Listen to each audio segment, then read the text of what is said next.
Supreme court से बड़ा update आपको बता दें जो मिल रहा है। दिल्ली में पोल्यूशन पर सुप्रीम कोर्ट ने कड़ी फटकार लगा दी है। सुप्रीम कोर्ट ने पूछा है ग्रैप 3 की पाबंदियां लागू करने में देरी क्यों की गई सरकार की ओर से। सुप्रीम कोर्ट ने सवाल पूछा है प्रदूषण पर क्या क्या किया गया अब तक। दिल्ली में मेडिकल इमरजेंसी के हालात बन चुके हैं। दिल्ली में ग्रैप 4 पाबंदियां जारी रखें, ये आदेश दिया गया सुप्रीम कोर्ट की ओर से। लेकिन कई तीखे सवाल किए गए हैं कि पोल्यूशन पर अब तक क्या क्या किया गया है, ग्रैप 3 लागू करने में इतनी देरी क्यों की गई, मेडिकल इमरजेंसी बना दी है दिल्ली में इस वक्त जो हालात हैं, और लोगों के लिए भारी परेशानी है इस मेडिकल इमरजेंसी के बीच। और आइए आपको एक डिटेल में जानकारी देते हैं कि अब तक पोल्यूशन पर क्या कुछ कदम उठाया गया है और कैसे निपटने के उपाय आगे रखे गए हैं सरकार की ओर से। लेकिन कब कौन सी पाबंदियां लगाई गई आपको बताते हैं।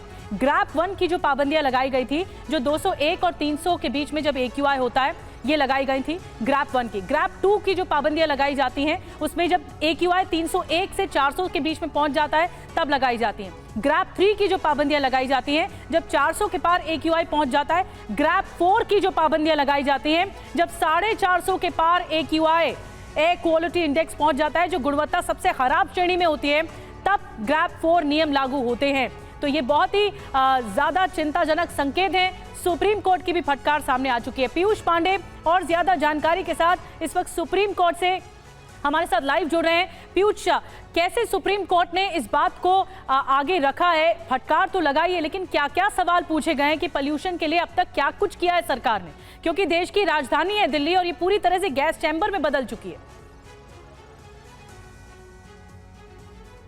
बिल्कुल निधि, आप सरकारों की नाकामी अपनी सांसों में महसूस कर सकती हैं। अगर गौर करें तो शहरयार साहब आज होते तो ये लिखते कि आंखों में जलन और सीनों में तूफान सा क्यों है, और इस शहर में हर शख्स परेशान सा क्यों है। आप मेरे पीछे सुप्रीम कोर्ट अगर आपको शायद ही नजर आ रहा हो, मैं दिखाना चाहूंगा, वहां झंडा जरूर आपको नजर आ रहा होगा।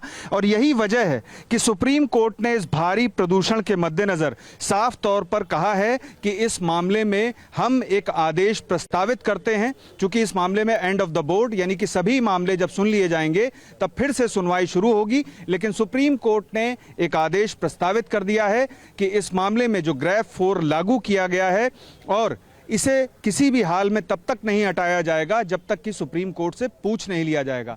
साथ ही सुप्रीम कोर्ट ने इस मामले में ग्रैप 3 लागू करने में देरी को लेकर के कड़ी नाराजगी जताई है और कहा है कि आखिर आपने देरी क्यों की, ऐसा कैसे किया जा सकता है। चूंकि केंद्र सरकार ने इस मामले में कह दिया कि वो मौसम विभाग से ये जानकारी ले रहा था कि क्या तेज हवा चल सकती है, तो ऐसी स्थिति में सुप्रीम कोर्ट ने ये कहा कि आप ऐसे मामलों में अनुमानों पर कैसे जा सकते हैं। ऐसा जोखिम भरा माहौल है, गंभीर स्थिति है। और सुप्रीम कोर्ट ने कड़ी नाराजगी जताते हुए दिल्ली सरकार और CAQM के जो अधिवक्ता हैं उनसे इस पर कहा है कि आप तत्काल जवाब दें आके, और अब एंड ऑफ द बोर्ड इस मामले पर सुनवाई होगी। जी निधि, बिल्कुल, बच्चों से लेकर बुजुर्गों तक सबके सबसे ज्यादा एक बड़ा सवाल उनके सामने ये कि दिल्ली में ताजा हवा की जो सांसें हैं वो टूटती हुई दिख रही हैं, और एक सुबह से गहरी स्मॉग की चादर है, ये फॉग की चादर नहीं है, स्मॉग की चादर लिपटी हुई दिल्ली में दिखाई दे रही है। बहुत बहुत धन्यवाद पीयूष आपका सुप्रीम कोर्ट से डिटेल बताने के लिए। और एक और बड़ी खबर आपको बता दें कि दिल्ली एयरपोर्ट पर कई फ्लाइट्स जो हैं वो डाइवर्ट की गई हैं। ये कदम लो विजिबिलिटी की वजह से उठाया गया है, फ्लाइट्स को डाइवर्ट किया गया है। अब तक 8 फ्लाइट्स डाइवर्ट होकर जयपुर पहुंची हैं, एक इंटरनेशनल और 7 घरेलू फ्लाइट्स डाइवर्ट की गई हैं। एयर इंडिया की जो वॉशिंगटन से दिल्ली एयर इंडिया 104 फ्लाइट है उसे भी डाइवर्ट किया गया है, जो जानकारी इस वक्त मिल रही है। और प्रदूषण पर दिल्ली सरकार ने क्या कुछ इंतजाम किए हैं, CM आतिशी ने इसकी जानकारी दी है, और प्रदूषण की समस्या के लिए केंद्र सरकार को जिम्मेदार ठहराया गया है। देश भर में पराली जल रही है। एक एक राज्य में, पंजाब, हरियाणा, मध्य प्रदेश, उत्तर प्रदेश, राजस्थान, आज हर जगह पराली जलाई जा रही है, और केंद्र सरकार हाथ पे हाथ धरे बैठी हुई है।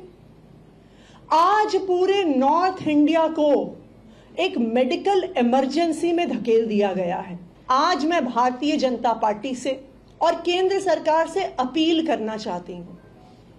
देखिए, जब पराली का धुआं आता है वो ये नहीं देखता कि मध्य प्रदेश यहां पे खत्म हो गया और उत्तर प्रदेश यहां पे शुरू हो गया, उत्तर प्रदेश यहां पे खत्म हो गया, दिल्ली यहां पे शुरू हो गया, दिल्ली यहां पे खत्म हो गया, राजस्थान यहां पे शुरू हो गया। पराली का धुआं ये नहीं देखता कि दिल्ली में आम आदमी पार्टी की सरकार है और उत्तर प्रदेश में भारतीय जनता पार्टी की सरकार है। पराली का धुआं ये नहीं देखता कि कोई आम आदमी पार्टी के परिवार में पैदा हुआ बच्चा है या कोई भारतीय जनता पार्टी के परिवार में पैदा हुआ बच्चा है।